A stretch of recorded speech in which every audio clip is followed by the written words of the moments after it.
നമുക്ക് വിശദമായ വാർത്തകളിലേക്ക് പോകാം. ഈ മുല്ലപ്പെരിയാർ ഡാമുമായി ബന്ധപ്പെട്ടുള്ള വലിയ ചർച്ചകളൊക്കെ ഇപ്പോൾ നടന്നുകൊണ്ടിരിക്കുകയാണല്ലോ. മുല്ലപ്പെരിയാറിൽ പുതിയ ഡാം എന്നതിന് ബദൽ നിർദ്ദേശവുമായി എത്തുകയാണ് E Sreedharan.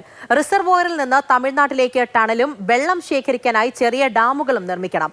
4 kilometre നീളത്തിലും 6 kilometre വിസ്താരത്തിലും tunnel നിർമ്മിക്കണം. ടണൽ നിർമ്മിച്ചാൽ കുറഞ്ഞത് 50 വർഷത്തേക്ക് മുല്ലപ്പെരിയാർ ഭീഷണി ഉണ്ടാകില്ലെന്നും ഇ ശ്രീധരൻ പറഞ്ഞു. ഒരു പുതിയ അണക്കെട്ട് ഉണ്ടാക്കുകയാണെങ്കിൽ അത് വളരെ സമയമെടുക്കും, വളരെ കോസ്റ്റാവും. എങ്ങനെയും മിനിമം 12 to 15 years എടുക്കും അങ്ങനത്തെ അണക്കെട്ട് പണിയെടുക്കില്ല. അവിടെ നമുക്ക് ഒരു ടണൽ തമിഴ്നാട്ടിലേക്ക് ഈ റിസർവോയറിൽ ഒരു ടണൽ അറ്റ് 100 feet ഹൈറ്റ് 100 അടി ഉയരത്തിൽ ഒരു ടണൽ ഉണ്ടാക്കുകയാണെങ്കിൽ അതിന് മീതെ വെള്ളം പോകാൻ സമ്മതിക്കരുത്. അപ്പോൾ വൈകിയിൽ തമിഴ്നാട്ടിൽ ചെറിയ ചെറിയ ആനിക്കട്ട്സ് എന്ന് പറയും, അത് ബിൽഡ് ചെയ്തിട്ട് 4 or 5 ചെയ്തിട്ട് ആ വെള്ളം 100 അടിക്ക് മീതെ വരുന്ന വെള്ളം അവിടെ പോയി അവർക്ക് കെട്ടി നിർത്തട്ടെ, അവർക്ക് വെള്ളം എടുത്തുകൊണ്ട് പോവാം. രാഹുൽ KV വിവരങ്ങളുമായി ചേരുന്നുണ്ട്. രാഹുൽ, വലിയ ചർച്ചകളൊക്കെ നിൽക്കുന്ന ഒരു സമയത്താണല്ലോ ഇങ്ങനൊരു നിർദ്ദേശം വന്നത്. എന്താണ് അദ്ദേഹം പറയുന്നത്? പൂജ, കോഴിക്കോട് സംഘടിപ്പിച്ച പശ്ചിമഘട്ട സംരക്ഷണവും മുല്ലപ്പെരിയാർ ഭീഷണിക്ക് പരിഹാരവും എന്ന സെമിനാറിലാണ് മെട്രോമാൻ ഇ ശ്രീധരൻ്റെ പ്രതികരണം. അദ്ദേഹം നേരത്തെയും ഈ രീതിയിലുള്ള സമാന രീതിയിലുള്ള പ്രതികരണം നടത്തിയിട്ടുള്ളതാണ്. പക്ഷേ ഇപ്പോൾ പ്രത്യേകിച്ച് മുല്ലപ്പെരിയാർ ആശങ്ക വർദ്ധിച്ചു നിൽക്കുന്ന സാഹചര്യത്തിൽ ഈ പ്രതികരണത്തിന് പ്രസക്തി ഏറെയുണ്ട് എന്നത് തന്നെയാണ്.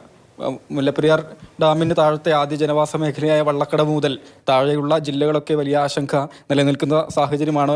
ഒരു ഘട്ടത്തിൽ സോഷ്യൽ മീഡിയയിലടക്കം വലിയ രീതിയിലുള്ള ആശങ്ക, ഭീതി പടർത്തുന്ന രീതിയിലുള്ള ക്യാമ്പയിനുമൊക്കെ നടന്നു വന്നിരുന്നു. സജീവ ചർച്ചയായി തന്നെ മുല്ലപ്പെരിയാർ നിൽക്കുകയുമാണ്. അപ്പോൾ ഈ ആശങ്ക അകറ്റുന്നതിന് തമിഴ്നാടിന് വെള്ളം, കേരളത്തിന് സുരക്ഷ എന്ന രീതിയിൽ തന്നെ ഈ ഒരു ബദലാണ് ഈ ശ്രീധരൻ മുന്നോട്ട് വയ്ക്കുന്നത്. അതായത് പുതിയ ഡാമല്ല, മറിച്ച് തമിഴ്നാട്ടിലേക്ക് തന്നെ വെള്ളം ഒഴുക്കുന്ന രീതിയിലുള്ള ടണൽ നിർമ്മിച്ചു കഴിഞ്ഞാൽ ഈ ആശങ്ക പരിഹരിക്കാൻ കഴിയും എന്നാണ് അദ്ദേഹം ഒരു നിർദ്ദേശമായി തന്നെ മുന്നോട്ട് വയ്ക്കുന്നത്.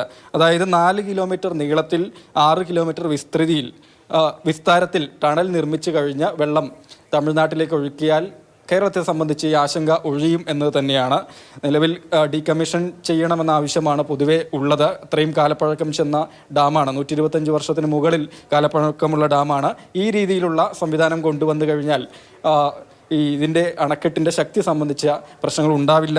കുറഞ്ഞത് 50 വർഷത്തേക്കെങ്കിലും ഡാം സുരക്ഷിതമായി നിർത്താൻ കഴിയും എന്നുകൂടിയാണ് ഈ ശ്രീധരൻ പറയുന്നത്. തമിഴ്നാട്ടിലേക്ക് കൂടുതൽ വെള്ളം ഒഴുക്കുന്ന സാഹചര്യത്തിൽ അവിടെ ചെറു ഡാമുകൾ, ചെക്ക് ഡാമുകളൊക്കെ നിർമ്മിച്ച് വെള്ളം സംഭരിച്ച് നിർത്തുന്നതിനുള്ള സംവിധാനം കൂടി ഒരുക്കുക എന്നൊരു ബദലാണ് അദ്ദേഹം പറയുന്നത്.